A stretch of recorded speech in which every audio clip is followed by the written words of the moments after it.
네, 지난 시간에 이어 56국 시대에 활동했던 성륵에 대해서 계속 알아보도록 하겠습니다.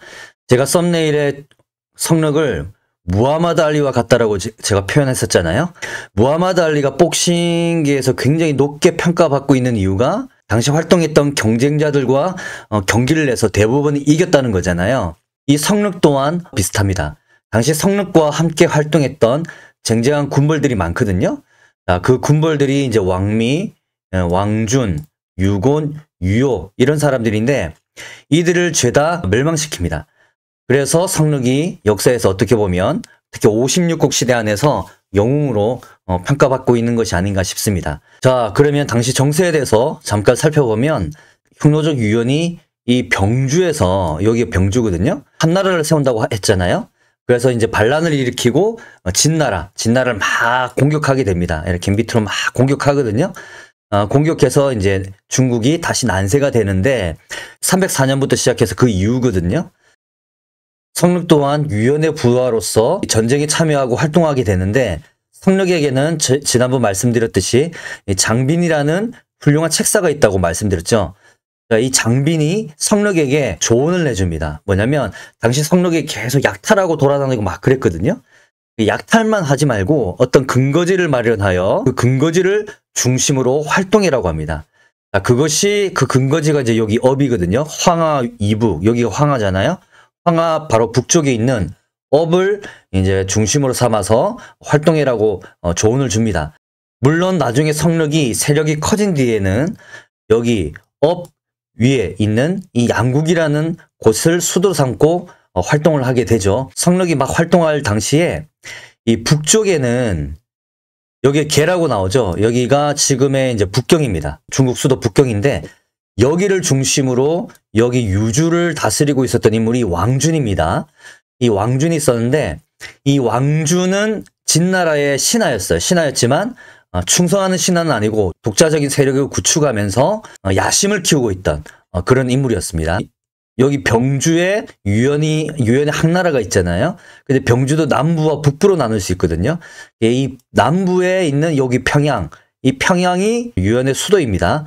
그리고 이 북쪽에 진양이라는 곳이 있거든요. 이 진양에 성륵의 라이벌인 또 유곤이 다스리고 있었습니다. 유곤은 진나라의 충신이었습니다. 왕준하고는 달리 진나라에 굉장히 충성하는 충신이었거든요. 성륵하고 유연하고 또 유연의 수하 똘마니들하고 계속 이제 싸우고 있는 과정이었고, 그리고 이때 초기에는 이 성이라는 나라가 있었습니다. 요거는 지난번에 뭐 너무 복잡하니까 설명을 생략했는데 성이라는 나라가 이 당시 촉지방을 점령하고 있었다고 보면 됩니다. 그리고 이쪽 지금 감숙성 지방 요쪽에는 전량이라는 나라가 있었어요. 전량인데 이 전량은 장괴라는 인물이 세우거든요. 근데 이 장괴는 한족입니다. 이 장괴 또한 진나라에 충성하는 진나라의 신하입니다. 이때 전량 또한 진나라를 도우면서 성륵, 유연, 또 유연의 부하들하고 막 싸우면서 전쟁을 하고 있었습니다. 근데 이 왜 전량일까요? 원래 이름은 양나라죠. 양인데 전자를 붙인 건 뭡니까? 이 양이라는 이름을 걸고 세워지는 나라들이 뒤에도 많이 있거든요. 그래서 가장 먼저 세워졌다고 해서 전량입니다. 그럼 뒤에 나오는 나라는 또 후량이 되겠죠. 대충 그렇게 보시면 됩니다. 그래서 이 56국 시대 때 뭐 전자, 후자 이런 이름을 달고 나온 나라들이 많아요. 그것은 앞에 세워졌느냐 또 뒤에 세워졌느냐 이렇게 보시면 됩니다. 아무튼 이때 이런 난장판을 못 견디고 진나라가 남쪽으로 도망가죠. 그래서 남쪽 이 장강이잖아요. 지금의 양자강 밑에 또 나라를 다시 재건합니다. 그것이 동진이고, 이 동진이 남방으로 도망쳐 오기 전에 북방에서 활동했을 때의 진나라를 서진이라고 하죠. 아무튼 성륵은 이때 업을 중심으로 활동을 하는데요. 그게 이제 장빈의 조언이라고 했잖아요. 이 장빈이 제가 자치통감 읽으면서 장빈의 활동을 읽어보니까 이 스타일이 조조를 놓았던 순욱하고 곽과 같습니다. 순욱 또한 조조에게 근거지를 딱 못 박아서 활동이라고 해서 조조가 여기 있는 연주를 중심으로 활동하게 되는 거잖아요. 그리고 곽과 같은 경우는 어떻습니까? 아주 임기응변, 또 매 순간 매 순간 어떤 정확한 책략을 제시하죠. 곽가의 어떤 책략은 송곳과 같죠. 굉장히 날카롭습니다. 자, 이 두 사람을 합친 게 장빈 같다는 생각을 참 많이 들더라고요. 장빈이 그만큼 훌륭한 책사였다. 또 성록의 라이벌이었던 왕미는 산동성에서 계속 활동하고 있죠. 유연의 명을 받아서 여기서 활동하고 있고, 또 유효 같은 경우는 유연의 조카라고 했잖아요. 유효 같은 경우는 여기 관중지방에서 활동하는데, 이것은 뭐 약간 뒤의 일이고, 이 당시는 성록과 함께 유연의 명을 받아서 여기서 전쟁하고 저기서 전쟁하고 막 그렇게 됩니다. 라이벌들 중에 왕미라는 사람에 대해서 먼저 알아보도록 하겠습니다. 왕미가 누구냐면 한족이거든요. 오랑캐 출신이 아니고 전통 중국 민족인 한족 출신입니다. 근데 이 사람이 유연의 친구예요. 유연이 누굽니까? 지난번 이야기했듯이 56국 시대 문 활짝 열고, 어떻게 보면 성록의 직속 상관이잖아요. 성록이 유연하고 연을 맺기 전부터 왕미는 유연하고 친구였습니다. 그렇다 뭐 나이가 또 동갑이 이런 친구는 아니었던 것 같고, 나이는 좀 더 어렸던 것 같은데, 근데 왕미의 아버지가 누구냐면 광구건과 함께 고구려를 침공한 왕기의 손자라고 합니다. 왕기가 누군지 잘 모르실 분도 있으실 것 같은데, 또 워낙 또 삼국시대나 중국 역사에 보면 왕씨가 되게 많잖아요. 똑같은 이름도 되게 많고. 그래서 헷갈리실 수 있을 것 같은데, 아마 그 삼국지 게임, 코웨이에서 만든 삼국지 게임을 했던 분들이라면 이 일러스트 많이 기억하실 겁니다. 왕기라고 돼 있고, 이 사람이 고구려를 침공한, 광구건과 같이 고구려를 침공한 그 장수인데, 근데 이 장수의 손자가 바로 왕미라고 합니다. 어쨌든 근데 이 왕미의 별명이 뭐냐면 나르는 표범이라고 합니다. 비표라고 하거든요. 이제 날쌔고 굉장히 용맹하고 사나웠다, 이렇게 볼 수가 있는 거겠죠. 그런데 이제 자칫통감에 보면 이 왕미가 혼란을 좋아했다고 합니다. 혼란을 좋아한다라고 돼 있거든요. 그러니까 난세를 좋아한 거죠. 난세를 좋아한다는 게, 우리가 보면 난세가 되면 성공할 수 없었던 사람들이 성공하게 되잖아요. 기존의 시스템들이 다 무너지게 되니까. 그런 거 보면 왕미가 이 혼란한 난세를 틈타서 뭔가 승리하고 싶은, 성공하고 싶은 그런 야망이 있는 사람이었다. 근데 참 재밌는 게 뭐냐면 나르는 표범이라고 돼 있다고 했잖아요. 근데 왜 나르는 진짜 용맹했으면 나르는 호랑이가 되었어야지 왜 나르는 표범일까? 근데 기록에도 보면 이 궁술, 활 쏘는 기술하고 기마술이 굉장히 뛰어났다고 돼 있거든요. 그거 보면 굉장히 용맹하긴 한데 표범에 그친 걸 보면 뭔가 2% 좀 부족하지 않았나, 이런 생각도 좀 해보게 됩니다. 이때는 이제 그 유연이 죽고 그 아들 유총이 이제 황제, 한나라 황제 자리를 물려받았었거든요. 그때 이제 유총이 유효, 성록, 왕미를 척해서 낙양을 공격하게 합니다. 낙양이 처음에 잘 안 떨어지다가 결국에는 이제 함락이 돼요. 함락이 되는데 유효가 어떤 행동을 하냐면 동탁 있잖아요. 삼국지 동탁처럼 낙양을 불태우려고 합니다. 이 엄청난 사건이잖아요. 왜냐하면 삼국시대 때도 동탁이 낙양에 불을 지르면서 민심이 바닥을 쳤는데, 근데 왕미는 그래도 한족이거든요. 비록 이제 야심만만하고 좀 거친 사람이어도 한족이기 때문에 이게 굉장히 어리석은 행동이라는 거 알잖아요. 그래서 가로막습니다. 이 낙양 불태우면 안 됩니다. 이 큰일 납니다. 유서 깊은 수도이기 때문에 이렇게 했다가는 민심이 바닥칩니다. 막 이렇게 이야기했죠. 근데 그것을 무시하고 유효가 그냥 불질러 버린 거예요. 동탁처럼. 그러자 왕미가 뭐라고 욕하냐면, 역시 오랑캐 놈은 어쩔 수 없구나. 저 오랑캐 놈들 막 이렇게 했겠죠. 이때부터 유효랑 왕미랑 사이가 벌어집니다. 자치통감의 기록에 보면 왕미가 성력을 은밀히 도모하려고 했다고 합니다. 성력을. 왜냐면 뭐 그런 생각 들었겠죠. 자기도 이제 야망이 크고 이런데 성력을 보니까, 성력도 만만한 사람이 아니잖아요, 사실. 성력도 야망이 크고 남 밑에 일할 사람은 절대 아니거든요. 그걸 느꼈겠죠. 그러니까 이제 미리 제거하려고 합니다. 이 조옥이라는 사람이 있었거든요. 조옥. 이 조옥이 청주에서 활동하는 사람이었는데 군벌이었어요. 이 사람한테 자기 밑에 똘마니 시켜가지고 편지를 보냅니다. 조옥한테. 같이 이제 성력을 도모하자 막 이런 거죠. 경계 지역을 성력의 이제 정찰병들이 막 돌아다니다가 이 편지를 갖고 가는 이 사신을 딱 붙잡습니다. 붙잡아서 결국은 그 편지가 성력에게 도착하게 되는 거죠. 성력은 그 사신을 죽여버리죠. 근데 왕미는 이거 몰라. 근데 보냈는데 분명히 자기 사신을 보냈는데 돌아오진 않아. 돌아와야 되잖아요. 편지를 보냈으면. 이게 왜 안 오나, 왜 안 오나. 설마 성록이 죽였다는 생각 못 하고, 이놈이 튀겼나, 아니면 산적들한테 당했나, 뭐 이런 생각을 했던 것 같아요.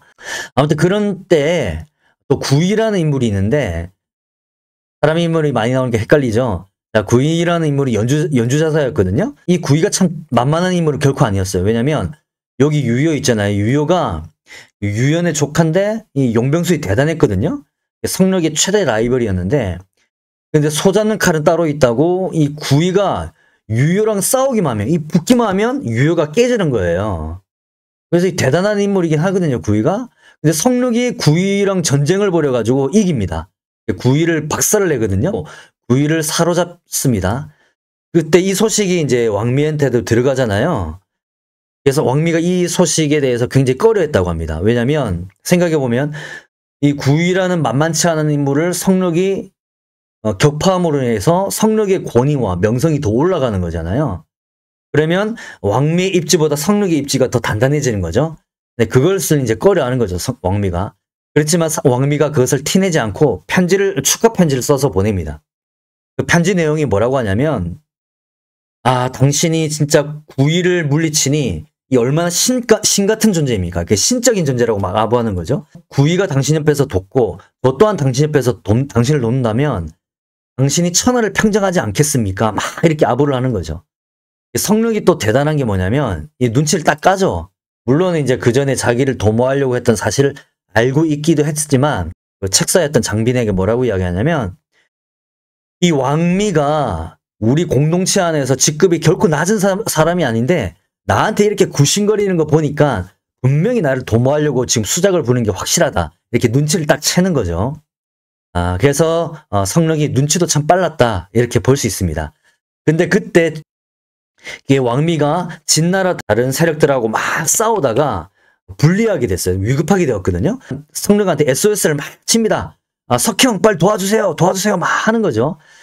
근데 성록은 원래 도와주고 싶진 않았지만 장빈이 도와주라고 이야기합니다. 왜? 우리가 왕미를 도모하려고 하는 그 사실을 감추기 위해서라도, 힘세를 못 채게 하기 위해서라도 도와줘야 된다고 이야기해요. 그래서 군대를 보내주거든요. 참 이런 거 보면 장빈도 참 대단하긴 해요. 왕미는 그 성록의 군대에 도움을 받아서 위기를 모면하는데 그때 왕미가 되게 기뻤다고 해요. 그래서 이제 왕미는 마음을 푹 놓게 되는 거죠. 그 위기도 탈출했겠다. 다시 이제 회포를 풀고자 해서 왕미하고 성록이 술자리를 마련합니다. 술을 같이 막 마시거든요. 왕미는 이제 성록을 믿는 입장이고 이러니까 마음 푹 놓고, 석형 저번에 도와줘서 고마워요 이러면서 막 술 따라주고 막 합니다. 그러다가 이제 왕미가 술이 엄청 취하거든요. 그때 성록이 화장실 가는 척 하면서 갑자기 뒤에서 칼로 모가지를 댕강 잘라버립니다. 지가 죽은지도 모를 거 아니에요. 술 좋게 마시다 갑자기 뒤에서 막 치니까 자기 죽은지도 모르고 깨어나니까 지옥인 거야. 여긴 어디? 나는 누구? 막 이렇게 된 거죠. 그래서 왕미는 이렇게 깔끔하게 정리가 되는 거고요. 근데 보면 성록의 라이벌인데다가 실제로 용맹하고 보통 인물은 아니었다라고 평가받는 것을 보면 그런 인물인 것을 감안했을 때는 참 허망한 죽음이다. 왕미가 나르는 표범이 아니라 나르는 호랑이였으면 성록이 또 그런 수작을 못 부렸을 텐데, 이런 우스갯 생각도 좀 해보게 되고요. 자, 그 다음에 이제 성록의 라이벌은 왕준이라는 사람이 있습니다. 자, 왕준. 또 왕준은 또 왕침의 아들입니다. 이 왕씨들 때문에 정신이 없을 것 같은데 중국의 왕씨가 참 많긴 해요. 근데 이것도 좀 정리를 좀 해드리면 간단하게, 이 왕침이 보면 이 삼국지 인물입니다. 왕침도. 여러분 삼국지 게임 하다 보면 이 사람 얼굴 많이 봤을 거예요. 그렇게 능력이 뛰어나지 않은 잡장이어가지고 뭐 내정용으로 많이 쓰실 것 같은데, 내정용으로도 뭐 약간은 쓸만한데 그렇게 뛰어난 인물은 아니어서 그냥 주의 깊게 못 보셨을 것 같은데, 아무튼 이 인물이 왕준의 아버지고, 이 왕준이 처음에는 성록하고 막 싸웠어요. 뭐 북방에서 막 둘이 뭐 군대 가지고 맞붙고 막 그랬는데 치고받고 하거든요. 왕준이 사신을 보낸 적이 있었거든요.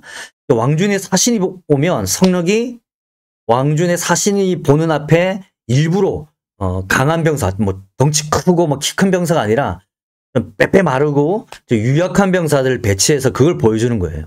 또 보여주고 사신이 가면 의뢰 편지하고 선물이 이제 오고 가잖아요.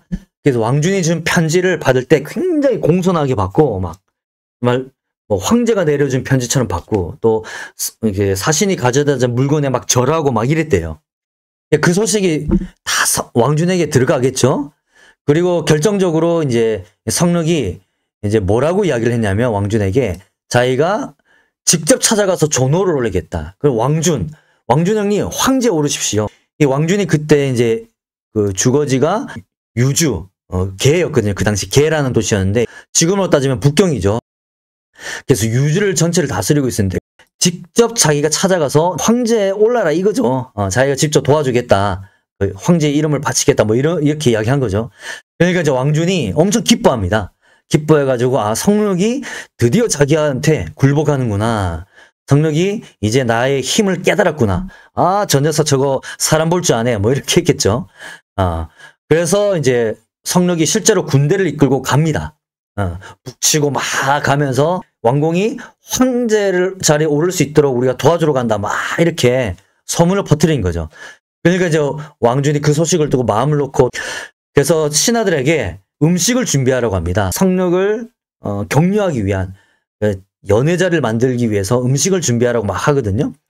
신하들이 조금 이상하니까 막 충고를 하죠. 아무래도 성록이 지금 무리를 이끌고 오기 때문에 방심해서 안 됩니다.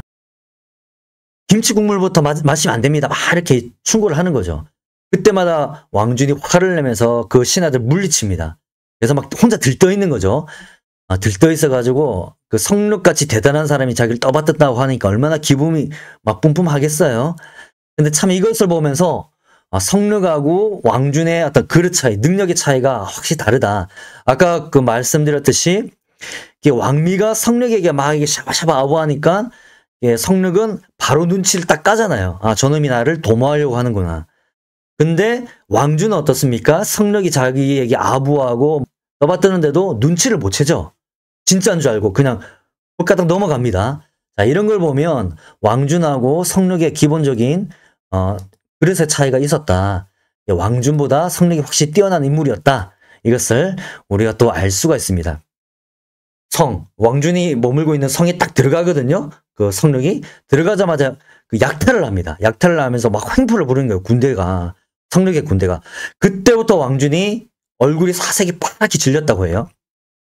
그래서 자치통감 기록에 보면 앉았다 일어났다 앉았다 일어났다 하면서 이제 안절부절을 못했다고 합니다. 이제 자기가 큰일 났다 싶은 거죠. 자기가 생각했던 것과 다르구나. 이런 것을 깨닫게 되는 거죠. 그래서 성록의 군대가 막 왕준한테 달려가가지고 막 붙잡으려고 하는데 왕준은 막 도망가다 자살하려고 해요. 자살하는데 성록의 군대한테 포로로 딱 잡혀가지고 자살을 못하고 성록 앞에 무릎을 딱 꿇게 됩니다. 근데 저는 이 대목에서 진짜 성록이 간웅이구나.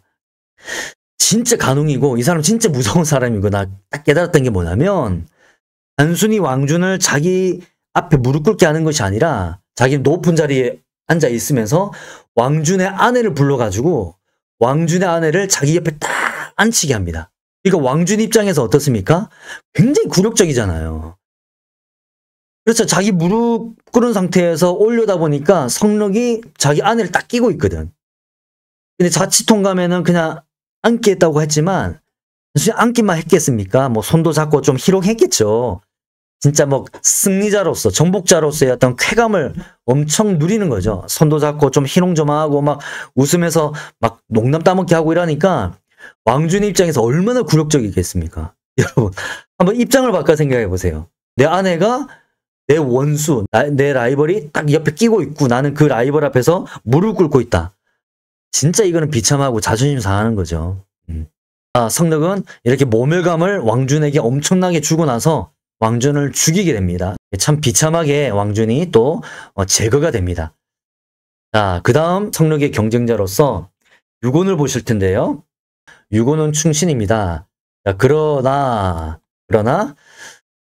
기록에 보면 뭐라고 돼 있냐면 유곤이 주위의 그 영웅호걸들 또는 유민들을 잘 포섭해서 자기 밑으로 끌어당기는 걸 잘했다고 해요. 실제로 하루에도 수천 명씩 유곤의 명성을 듣고 수많은 사람들이 몰렸다고 해요.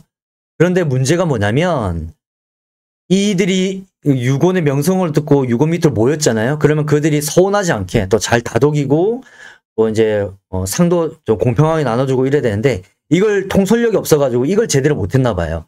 그래서 모이는 사람도 수천 명이었지만 동시에 떠나가는 사람도 그만큼 수천 명이었다. 기록에 남겨져 있습니다.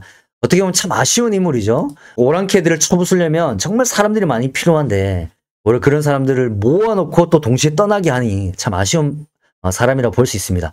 어쨌든 탁바로 오이로라고 이민족이 있는데 이 선비족이죠. 이 탁바로 오이로랑 의형제를 맺거든요, 유곤이. 탁바로 오이로랑 합쳐가지고 막 성륙하고 막 싸우는데 탁바로 오이로가 뭐 어떻게 하다 뭐 죽어요. 죽는데 죽고 나서 그 군대를 유곤이 흡수합니다. 그러니까 이제 갑자기 세력이 엄청 커졌잖아요. 그러니까 유곤 입장에서는 이제 자신감이 엄청 올라오는 거죠. 야, 나 오늘 이제 힘 좀 세졌는데 뭐 이러게 되는 거죠. 단번에 이 기세를 몰아서 성릉을 치려고 합니다. 주위에 이제 부하들이 반대를 하거든요. 왜냐면 이 군대가 근데 유곤이 다스렸던 군대가 아니잖아요. 탁바로 오히려 군대였잖아요. 신하들이 반대하는 이유가 뭐냐면 이 군대가 우리에게 복종한 지 얼마 안 되었고 우리가 그렇기 때문에 우리가 수족처럼 부리기 힘들다. 그래서 조금 더 은혜를 베풀고 나서 동화시킨 뒤에 전쟁을 해야 된다. 이렇게 조언을 하거든요. 어떻게 보면 굉장히 지혜로운 조언이잖아요. 근데 유곤은 빨리 이제 이민족들을 처치하고 싶어서 그냥 바로 칩니다. 성륙 또한 이제 그 가만히 있지 않고 맞받아 치려고 나가죠. 나가는데 성륙의 부하들 역시 왜냐면 지금 상대방 기세가 너무 강하다. 그래서 우리가 군대를 뒤로 물려야 된다고 하거든요. 그때 성륙이 군대를 물리라고 하는 그 신하들한테 호통을 칩니다. 지금 여기서 우리가 군대를 물리면 군사들의 사기는 떨어질 것이요. 사기가 떨어진 군사들은 우리가 두려워서 물러난다고 생각하기 때문에 그러면 군대가 스스로 무너지게 될 것이다. 라고 호통을 치면서 반대했던 신하의 목을 베고 강력하게 치고 달려나갑니다. 그래서 결국에는 어떻게 됐냐면 유곤의 군대가 여기서 성륙의 군대한테 완전히 박살을 납니다. 성륙이 유곤의 군대를 대파하게 됩니다. 대파하고 그리고 나서 병주를 진동시켰다라고 기록되어 있습니다. 그만큼 성륙이 완전 유곤의 부대를 완전히 녹아 없애버린 것 같아요. 영혼까지 완전 탈탈 털었던 것 같습니다. 그러니까 기록에 저렇게 병주를 진동시켰다라고 돼 있는 거 보면 어마어마한 위명을 떨쳤다고 볼 수 있습니다. 자, 근데 문제가 뭐냐면 유곤이 진짜 이렇게 세력이 약해지고 전쟁이 패하니까 야, 밑에 부하 한 명이 배신을 때립니다. 야, 유곤 밑에 있다가는 큰일 나겠는데 국물도 없겠는걸? 이렇게 생각하는 거죠. 계산기 막 두드리는 거죠. 그래서 부하 한 명이 배신을 합니다. 역시 이럴 때 배신자가 생기죠. 병주를 성륙에게 갖다 바칩니다. 잠깐 뭐 병주 설명해 드리면 중국지도 막 이렇게 있잖아요. 이렇게 있는데 여기 황하 이렇게 있으면 병주가 요 북방 요 부분이거든요. 근데 이 병주 남부 이쪽이 유연이 거병했던 곳이잖아요. 상당 이쪽인데 평양 이쪽이거든요. 우리 이때 유총이 한나라 황제였거든요. 유연한테 물려받았죠. 이 유총의 근거지가 여기였고 유연은 요 병주 요 북쪽 지형 이 진양 쪽이었거든요. 이렇게 있었단 말이에요. 이것을 이제 성륙한테 갖다 바칩니다. 성륙이 이쪽에 있었으니까 성륙이 여기 업에 있었으니까 그러니까 성륙의 힘이 더 세지는 거죠. 유곤은 도망칩니다. 단필제라는 인물한테 도망을 가게 되는 거죠. 근데 결국엔 유곤도 단필제한테 죽게 되고 그렇게 역사의 뒤안길로 사라지게 됩니다. 그런데 이때 승승장구하던 성륙에게 엄청난 사건이 발생합니다. 성륙에게는 정말 충격적인 사건이었거든요. 그게 뭐냐면 그토록 믿었던 책사 장빈이 죽습니다. 장빈이 죽고요. 이 장빈이 제가 뭐 실강 강령상 말씀을 못 드렸는데 이 장빈이 얼마나 대단하냐면 왕준 유곤을 제거하는데 혁혁한 공훈을 세운 것이 바로 장빈입니다. 성륙이 공훈을 세울 수 있었던 것은 장빈의 힘 덕분이라고 대부분 장빈의 책략에서 나왔다라고 이야기를 해요. 그래서 장빈이 그만큼 참 공을 많이 세웠는데 장빈의 인품에 대해서 이렇게 기록되어 있습니다. 아랫사람들에게도 마음을 열고 겸손하였다. 그리고 아부하는 문화를 잘라냈다고 되어 있습니다. 그러니까 아무래도 자기가 높아지면 높아질수록 밑에 아부하는 사람도 많이 있겠죠. 그 사람들을 단칼에 잘라냈다고 해요. 그래서 그를 아부하지 못하도록. 그래서 조종의 기강이 바로 잡히도록 그렇게 했다고 합니다. 대단한 사람이죠. 어쨌든 장빈이 죽는데 그때 성록이 얼마나 슬펐냐면 이렇게 말한 기록이 있습니다. 자칫통감에 보면 하늘이 나의 일을 완성시키지 않으려고 하는가? 어찌하여 나의 장빈을 이토록 빨리 빼앗아가는가? 라고 했다고 합니다. 그만큼 장빈의 죽음을 안타까워했다는 것을 알 수 있습니다. 그리고 또 재미있는 일화가 또 있는데 뭐냐면 장빈이 죽고 나서 다른 신하들하고 이제 국정을 운영할 거 아니에요? 좀 운영하다 보니까 굉장히 성록이 답답했나 봅니다. 하도 이게 말이 안 통하고 오늘한 사람들하고 이제 국정을 운영하다 보니까 이제 속에 우라통이 터진 것이죠. 그래서 성록이 이런 말을 했다고 하죠. 장빈이 죽고 나서 내가 이런 놈들하고 국정을 운영하게 되었으니 이 얼마나 원통한 일인가 하면서 막 탄식을 했다고 해요. 정말 비참하다고. 그래서 장빈을 그리워하면서 하루 종일 눈물을 흘렸다고 합니다. 이런 거 보면 그 간웅 성록이 참 장빈에게 의지하는 게 참 컸구나. 또 장빈이 참 대단한 인물이었구나. 이런 걸 알 수 있습니다. 자, 그런데 장빈이 죽고 나서 유효라는 정말 가장 막강한 경쟁자가 남았거든요. 어떻게 보면 장빈 없이 이 유효를 대한다는 것이 참 부담스러울 수도 있어요. 최대 경쟁자 유효와 대전을 앞두고 있는 성록이 되겠습니다. 이것은 오늘 다 다루지 못하고 또 다음 영상에서 다루도록 하겠습니다. 네, 감사합니다.